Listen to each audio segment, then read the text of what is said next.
Are you interested in angels, demons, spirits, ghosts, and monsters? Are you curious about their origins, tales, and influence upon history and on the present day? If so, sit back, relax, and welcome to Southern Demonology, the podcast that explores all of this and more.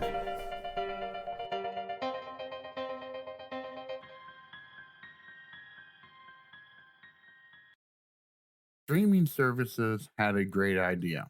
Rather than merely serve up the same content people already know, let's create our own. That's well and good. But combine that with the pandemic, though, and the creation process, already fraught with difficulties, became an even more frightening landscape. Shows that started off brilliantly, such as the Kaminsky Method on Netflix, disintegrated into gibberish, but a whole rash of new properties were generated which were cheap to produce. And guess which genre received a bunch only to face totally expected results? You guessed it, horror. And today we're going to look at a few of these in depth.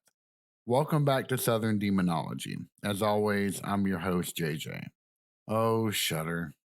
You've heard me talk about the horror streaming service before, and as you might recall, I have a bit of a love hate relationship with them.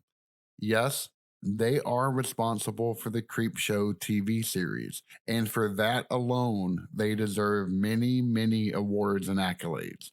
Season 3 was just as good, albeit far shorter than the other two. And beyond that, they have created some fantastic original movies. Unfortunately, that is also where the hate side comes into play. I don't like to talk about this, but did you know that Shudder used to beat me up as a kid and steal my lunch money? No, sorry, bad joke. No, I have no personal relationship with the company now owned by AMC, so I don't have a skewed perception of it when it comes to them, for good or for bad. Though, if you'd like to sponsor me, Shudder, I would never say no to money. No, the issue comes into play with the fact that they can produce some fantastic originals. For example, The Terrified. If you've ever enjoyed the rapid body movement found in the remake of House on Haunted Hill, then you will love this movie. Or VHS 94, which I have also covered in a previous episode. I honestly couldn't stop praising this movie to the nth degree. But for all of these positives, they have proven themselves either unwilling or unable to actually police the quality to the point where I inwardly cringe when I see a new promo being advertised for them. They can certainly make these look enticing. A prime example of this is the recently released film called The Seed. The trailer they released on YouTube looked awesome, and there was one clip that really made me look forward to watching it. It featured one of the actresses sitting at a table and clearly under control of something else. She began to eat raw eggs, shells and all. The way the actress's face would alternate between pleasure and 1,000-yard stare into nothingness while doing so, it was something to behold. So the first night it was released, I sat down in great anticipation, and 91 minutes later, I just sat there in stunned silence. Not because the movie blew me away or made me think, rather, I was sitting there contemplating how a studio could screw up that horribly. In case you have no idea what in the world I'm talking about, let me back up for a minute. The Seed is about three relatively attractive women who go away for a long weekend to hang out and have fun in one of their dad's houses, which just happens to be far away from, well, anywhere. In fact, they are essentially cut off as they don't have transportation since they Ubered to the property. That night, there's a major meteor shower that turns out to be much more magnificent than any of them expected. And then they find a strange animal after the fact. Then, of course, a few of them start acting strangely, etc., etc. If you can't write the rest of the movie with about a 80% accuracy rate, then you are probably new to the genre. I wish to God that whoever made the trailer actually produced the movie, for it focused on the change in the women, the everyday turned in on itself. And that is one of the things that, when done right, makes horror so amazing. It can either pinpoint the weird in our everyday lives, or it can take the most innocent of actions or items and cast them in such a way that they become terrifying. Yet to do that, sadly, takes a great deal of skill. The Seed takes the exact opposite approach. It hopes the audience will be so distracted by the swimsuits and low cut shirts that they won't notice plot holes big enough to drive a cargo container ship through, or the fact that the entity responsible for the strange behavior is the worst designed creature I have ever seen. Imagine, if you will, baby Godzilla crossed with a turtle without its shell. That's what you wind up with. You could have given a fifth grader a starter lesson on latex, and you would have gotten a better monster than this man bear pig thingamajig. And the movie had the potential to be so well done. Cosmic horror is such a fantastic horror subgenre. Combine body horror with the everyday becoming strange, with the truly alien, and bam, you have potential out the wazoo. I'm not sure when movies will learn that the moment you give the audience a root cause for all of the strangeness going on, or reveal the monster in question, and in this case, oh, I don't know, let's do both at the same time and make the creature as idiotic looking as possible, then you have sucked the horror out of your movie. Unless you have a CGI budget large enough to launch a satellite into space, and maybe not even then, your audience's imagination will make them more scared than anything else. If the seed focused on slowly altering the actions of the actresses in question, really played up the otherness, then maybe it would have had a chance. Then again, now that I think about it, in the recent release of Lovecraft's Color Out of Space, it had all of that going for it, plus one of his best short stories ever. And they threw that all in the garbage almost out of the gate by casting Nicolas Cage in it. Even if you are making a bat crazy movie, casting a bat crazy actor isn't going to help you with that department. Letting go of the anger, letting go. Let's move on to the movie The Host. Oh, sorry, I meant Night's End. The two are so similar that I almost couldn't remember. But while I mentioned both, let's do a quick double feature. The Host was the quintessential no budget pandemic film, as it involves friends getting together on a Zoom call. But spooky things are going to be afoot as they bring in a spirit medium to hold a virtual seance. Now, let me say up front that I don't care about shoestring budgets. In fact, having limitations and working toward overcoming them can be a phenomenal motivator. If that only happened here. The movie starts off strong with some nice character building and showcasing the bonds between these video callers, but it goes off the rails pretty quickly at the end. Spoiler warning for anyone who is thinking about watching it, and I highly recommend against that. The spirit, for one of the final people left alive, unleashed the most potent supernatural weapon ever devised, a gun. Yes, the director was apparently so out of ideas that this thing just straight up shoots somebody. Yeah, that's the level of quality we're dealing with for this lovely film. But on to Night's End.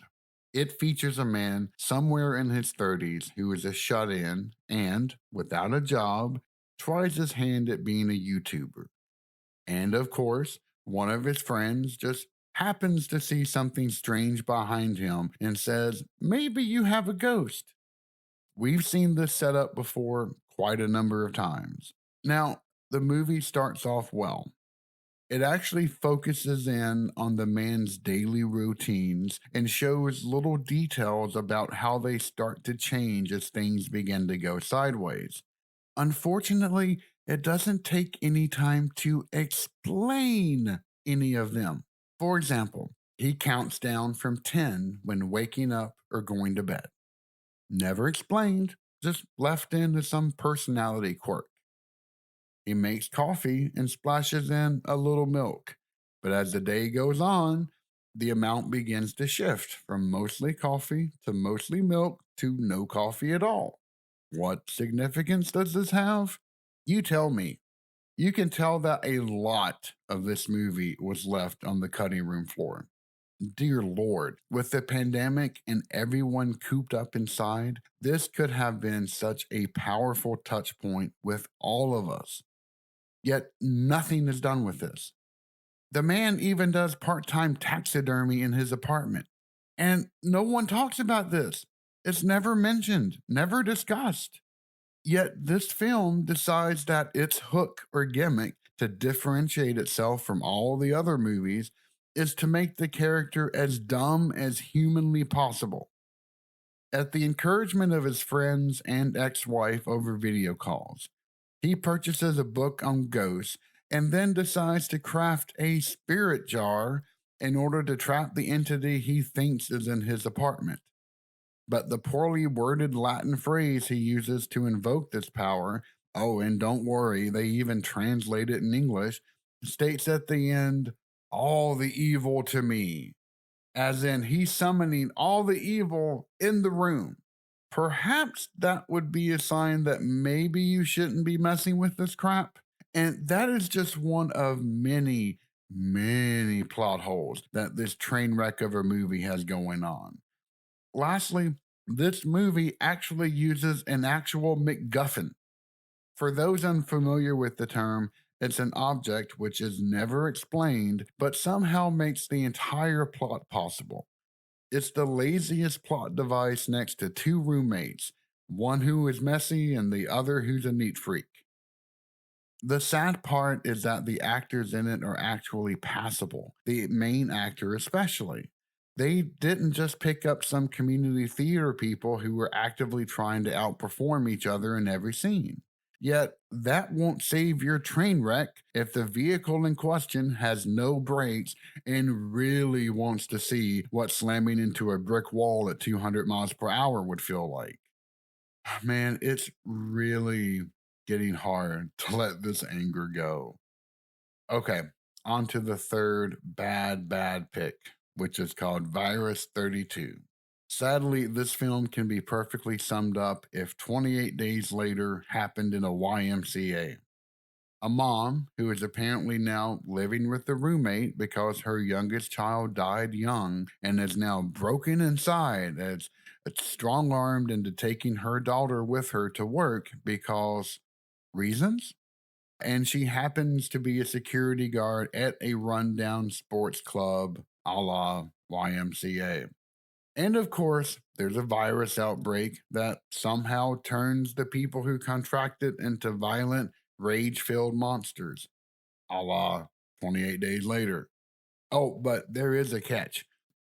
The astute security guard who leaves her young child by herself in a gym, the floor, which is absolutely covered in water for some mysterious reason, deduces that after being introduced to these zombie like things, that after a violent outburst, they stare vacantly into space for, wait for it, 32 seconds before proceeding onward. Wow, what a gimmick! The sheer genius of it is so absolutely astounding. Can we award this movie with all the awards now for thinking of something so out of the box? Can you tell I am being sarcastic? The last part of this movie is that even though it tries to get the audience to forgive any obvious plot holes by casting the main actress as a broken-hearted mother who has lost her child, a plot device that I hate almost as much as a MacGuffin. I mean, if you're going to go to such lengths to try to ask your watchers to ignore any stupid stuff, why not just do your job and actually make the person not do the idiotic things in the first place? Yeah, I think that was a parenthetical statement followed by another parenthetical statement. So apologies for that. My point was, even with trying to gain the audience's sympathy or at least understanding, this theoretical person still does crap that only serves to make it possible to have a plot in the first place. And does this person, when discovering that their daughter is missing, immediately go look for her? No, not really. And to top everything off, this film tries to have its cake and eat it too with the zombies, for lack of a better word. They are supposed to be stupid because reasons like a regular zombie. But hey, they can also work door handles and cabinets, not to mention jump through windows. Oh, they can't swim. And they even have a super handy way of identifying exactly who has the virus and who doesn't. Isn't that super convenient? It was at this point that I stopped watching. And as for a bonus, let's take a look at one last Shudder original that fits the exact same mold lines as Virus 32, zero point 0.0 megahertz. It's a Korean based horror film that starts off slow and gets even stupider. Group of college kids are part of a ghost hunting club called, you guessed it, zero point 0.0 megahertz. Why? Because, according to them, when the brain waves during REM sleep hit that frequency, then that's when one can meet a ghost. So, this club, complete with one rather quiet girl who, as it turns out, can also see ghosts without any equipment whatsoever, travel to a village where there is a very haunted house. In fact, in the beginning of the film, an exorcist gets her neck snapped at this location. Now, what kills me about this film is that upon arrival to the shack, this spirit seeing girl not only sees this vengeful spirit herself, but also the ghost of the exorcist warning her to shove off. Then, when she hears the others planning to invoke actual necromancy to summon this thing by using two dolls and an animal's liver, she meekly tries to protest and is quickly shouted down. She then goes to lie down and wait for the bloodbath to begin. Now, I get it. In many Asian cultures, it's the nail that sticks up that gets bashed down the quickest. But to have someone just roll over this quickly without any kind of explanation and you just hope the audience buys it, it was too much even for me. The scientific mumbo jumbo, that is the film's name, is trotted out for a few minutes and then is abandoned for a by the numbers vengeful ghost kills college students news fest. Someone at Shudder must have really liked bad gimmick plot lines that week. Why, Shudder? Look, I love horror movies. It is my go to genre when I want to watch something for entertainment. My wife can attest to that because I drag her to a bunch of really bad horror films. But if all you do is put out crap, then you are actively hurting your brand and that of the genre that you supposedly love. See, Netflix started this trend of producing its own shows in order to drive more subscribers to their platform. And in the beginning, it worked. I mean, my God, a platform that can produce Santa Clarita Diet, a horror comedy TV show about a zombie real estate agent, has to be doing something right. Then again, Netflix is infamous for canceling these new shows after 3 seasons, which they did to Santa Clarita Diet. And that just broke my heart. If you've been following the news, you may have heard that Netflix lost 200,000 subscribers this first quarter, and they deserved to. I was one of them, for they have the exact same issue as Shudder. Now, many will say the loss is because of so many other streaming services, and I am sure that played a part. I mean, dear Lord, CNN Plus, which was, launched just less than a month ago, was shuttered extremely quickly.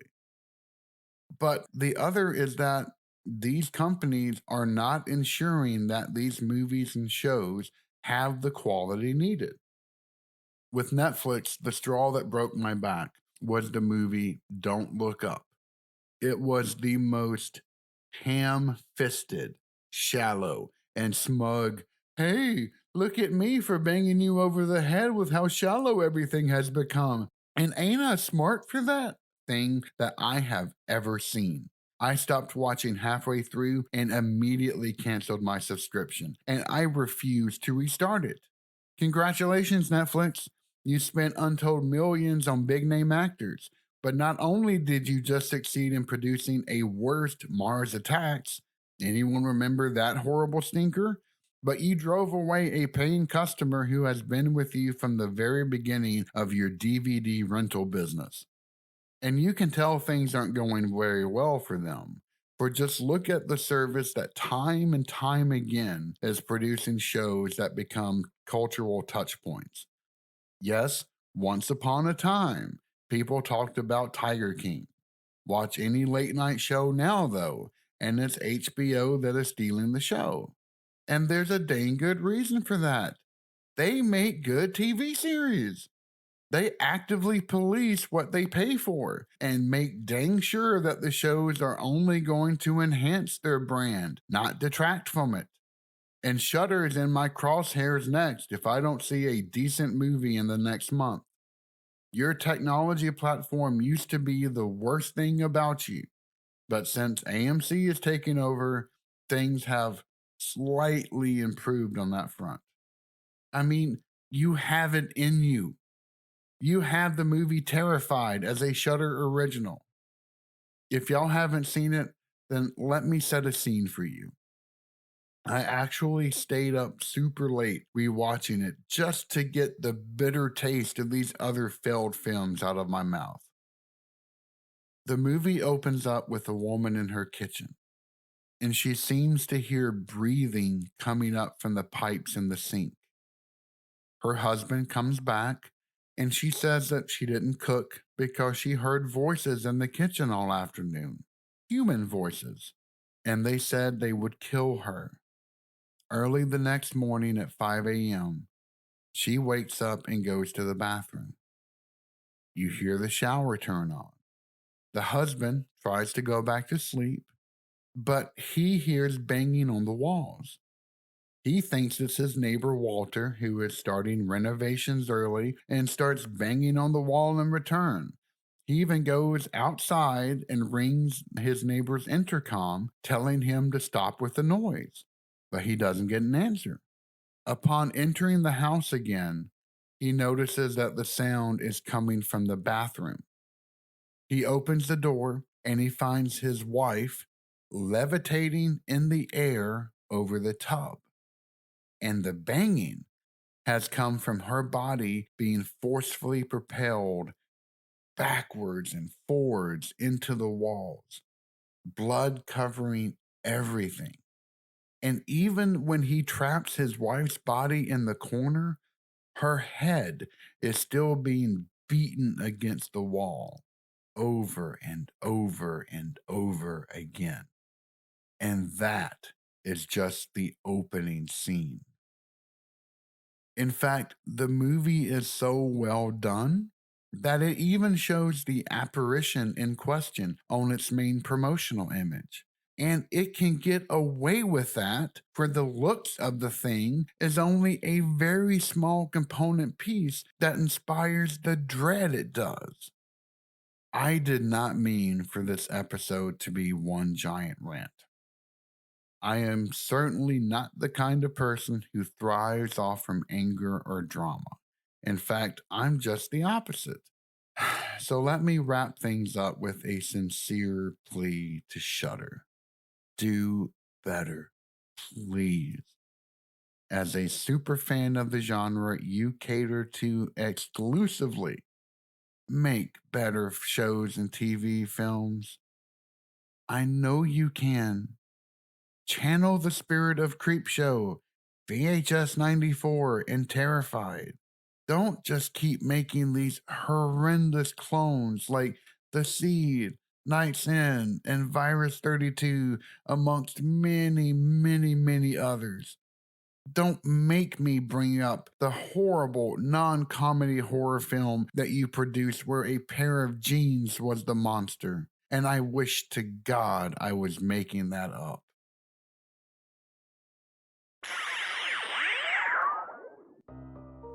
Thank you for listening to Southern Demonology. Find us online at southerndemonology.com, where you can find all of our social and podcasting links. Also, if you have a moment, please feel free to rate this podcast and leave any encouraging feedbacks that you may have. As always, I am JJ, and it has been a pleasure getting to talk to you today.